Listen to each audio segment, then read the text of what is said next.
فَبِأَيِّ آلَاءِ رَبِّكُمَا تُكَذِّبَانِ۔ Insurance کے سلسلے میں بنیادی بات یہ یاد رکھنے کی ہے کہ انشورنس کو لایا تھا اسلام، اس لیے کہ انشورنس میں ایک دوسرے کا تعاون اور مدد ہوتی ہے۔ لایا تھا اسلام اس کو، اسلام نے اسی لیے کہا تھا کہ اگر کوئی ڈرائیور ہے، قافلے والا ہے، ہم پیشہ ہے، اور اس سے کسی کی ڈیتھ ہو گئی، کسی کا قتل ہو گیا غلطی سے، تو جو دیت آئے گی وہ عاقلہ پر آئے گی۔ عاقلہ کون؟ کبھی تو عاقلہ رشتہ دار ہوتے ہیں جو وراثت پاتے ہیں، اور کبھی عاقلہ ہم پیشہ گروپ بنتا ہے، جیسے ڈرائیوروں کا گروپ آپ کا ایک ہی طرح کا۔ یہ عاقلہ پر دیت آ رہی ہے، یہ کہاں سے دیں گے؟ انشورنس کی دنیا یہیں سے شروع ہوتی ہے۔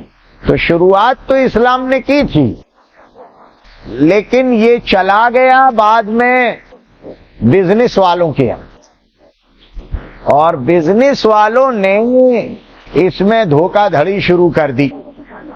بزنس والوں نے اس میں یہ طریقہ اپنا لیا کہ اپن کو ہر حال میں پیسہ چاہیے۔ ادھر دوسری طرف مسئلہ یہ آ گیا کہ کمپنی والے نے پیسہ بچانا شروع کر دیا، وہ دینا نہیں چاہتا، یہ زبردستی زیادہ لینا چاہتے ہیں۔ یہ سب کچھ شروع ہو گیا، بزنس ہونے لگا نا، کمپنی اپنا نفع چاہتی ہے۔ ادھر اس میں قمار کی شکل جو لوگ ڈال رہے تھے، جب بزنس شروع ہوا تو لوگوں نے بھی اپنے لیے ڈالنا شروع کر دیا، دوسروں کے نفع کے لیے نہیں، دوسروں کی سہایتا کے لیے نہیں، اپنے لیے، کہ ہم 10 روپے دیں گے اور ہمیں 2000 روپے مل جائیں گے۔ تو یہ تو سراسر بیاج اور جوئے والی شکلیں ہو گئی نا۔ جب یہ شکلیں آئیں تو اسلام کو منع کرنا پڑا کہ یہ مروجہ صورتیں جو بزنس کے یہ اس کی ہیں، انشورنس کی، یہ حرام۔ اس کا مستقل قانون بن گیا کہ بھائی انشورنس کی شکلیں اسلام میں درست نہیں۔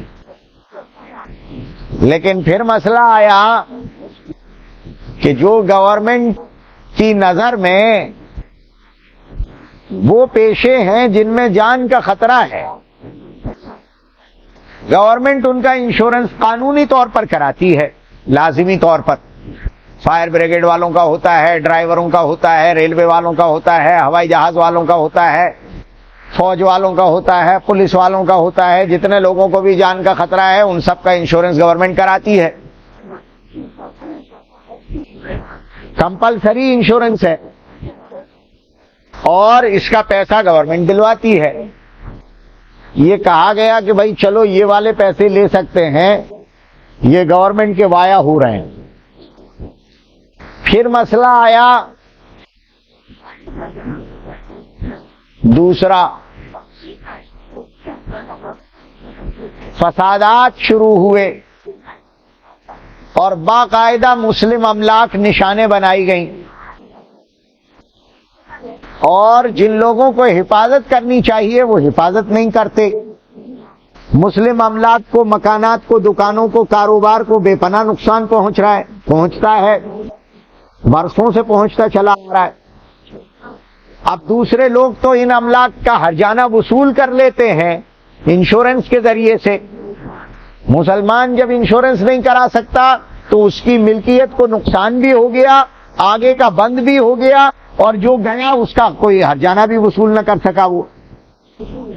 تو پھر اس پر بحث ہوئی، تو کہا بھائی جب املاک کے نقصان کی حفاظت جن کے ذمہ داری ہے وہ نہیں کر رہے ہیں، تو ایسے وقت میں انشورنس کراؤ گورنمنٹ کی کمپنیوں میں،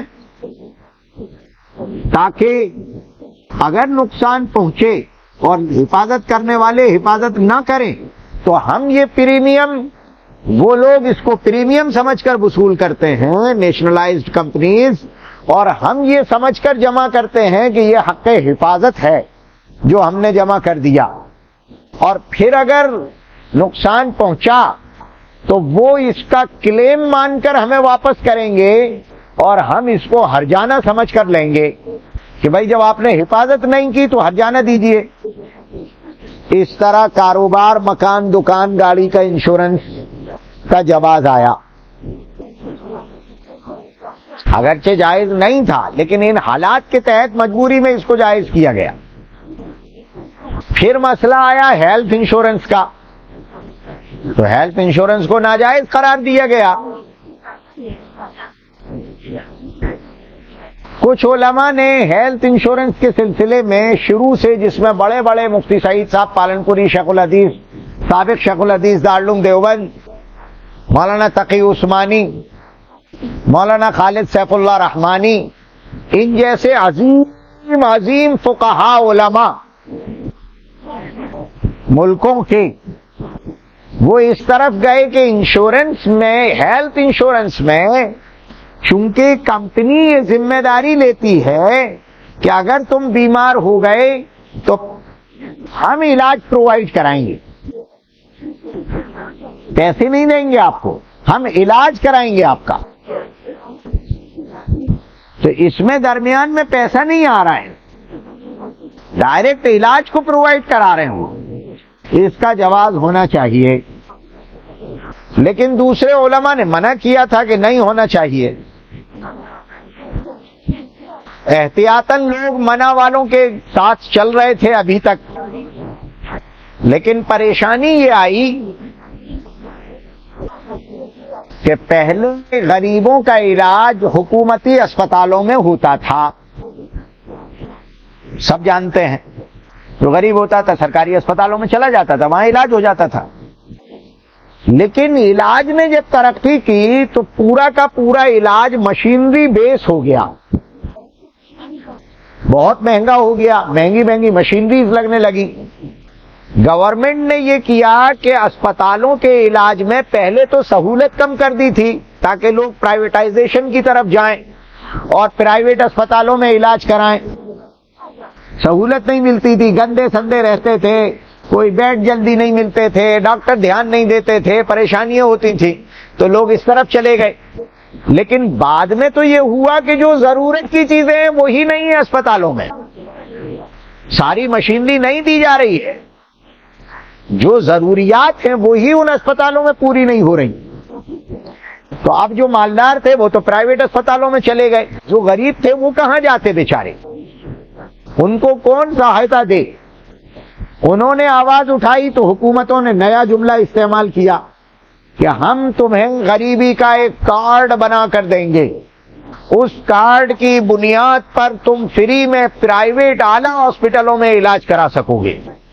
اتنا خوبصورت جملہ تھا کہ سن کے غریب پھولا نہیں سمایا، 56 انچ کا سینہ ہو گیا اس کا. اس نے کہا اب تو میں بھی اتنے مہنگے ہاسپٹل میں جا کر علاج کراؤں گا. وہ کارڈ بنوا لیا اس نے، لیکن کارڈ لے کر جب وہ اسپتالوں میں پہنچا تو پتہ لگا کہ اس کی پوزیشن دلتوں جیسی ہے، یہاں سی کلاس کا علاج ہوگا اس کا. خیر سی سے بھی سمجھوتا کیا اس نے کہ علاج تو ہو جائے گا کم سے کم.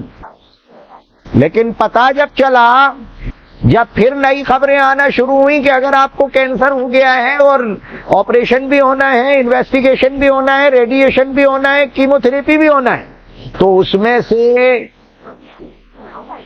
آپ کا کارڈ صرف ایک ہی کام کرا پائے گا، یا تو صرف آپریشن کرا پائے گا یا صرف کیمو کرا پائے گا. اب یہ انویسٹیگیشن اور ریڈیشن کون کرائے گا؟ اتنا مہنگا اور دوائیں اتنی مہنگی کا اس کی ذمہ داری نہیں ہے. تو معلوم ہوا کہ کارڈ ساری بیماریوں کو اور بیماری کی ساری اقسام کو انکلوڈ نہیں ہے. تو اب سرکاری اسپتال میں علاج ہو نہیں رہا ہے، کارڈ سے سی کلاس کا علاج تھا لیکن کارڈ بھی پوری بیماریوں کو انکلوڈ نہیں ہے. تو اب غریب آدمی علاج کرانے کہاں جائے؟ کیا تڑپ تڑپ کے مر جائے؟ یہ سوال آ گیا کہ کیا غریب آدمی تڑپ تڑپ کے مر جائے اور اسے مر جانے دے یا اسے انشورنس کرانے دیں. تو ہیلتھ انشورنس سے علاج کرائے گا یہ. کہاں جائیں؟ اس وقت میں پھر فقہا کے پاس پہنچے. انہوں نے کہا ایسے حالات میں جب تک سبسٹیٹیوٹ موجود نہیں ہے، کوئی جائز اور حلال سبسٹیٹیوٹ جب تک موجود نہیں ہے، اس وقت تک ہیلتھ انشورنس کو جائز کہنا پڑے گا. لیکن اس کے لیے طریقہ یہی ہوگا کہ آپ ایسی کمپنیز میں انشورنس کرائیں جو علاج پرووائڈ کراتی ہوں، ہاتھ میں پیسہ نہ دیتی ہوں، آپ کا علاج ہوتا ہو. وہ چاہے ہاسپٹل بتائیں کہ آپ وہاں علاج کرائیں، یا آپ علاج کراتے ہیں وہ ہاسپٹل کو پیمنٹ کریں، جو بھی شکل بنتی ہے.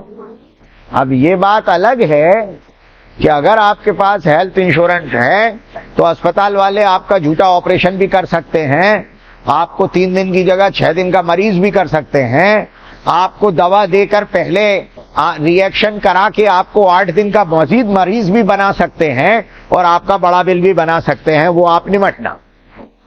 تو جب دھوکے کی دنیا ہے تو لمبی جائے گی. لیکن جو ہیلتھ انشورنس کا مسئلہ تھا وہ یہاں آ کر ختم ہوا ہے.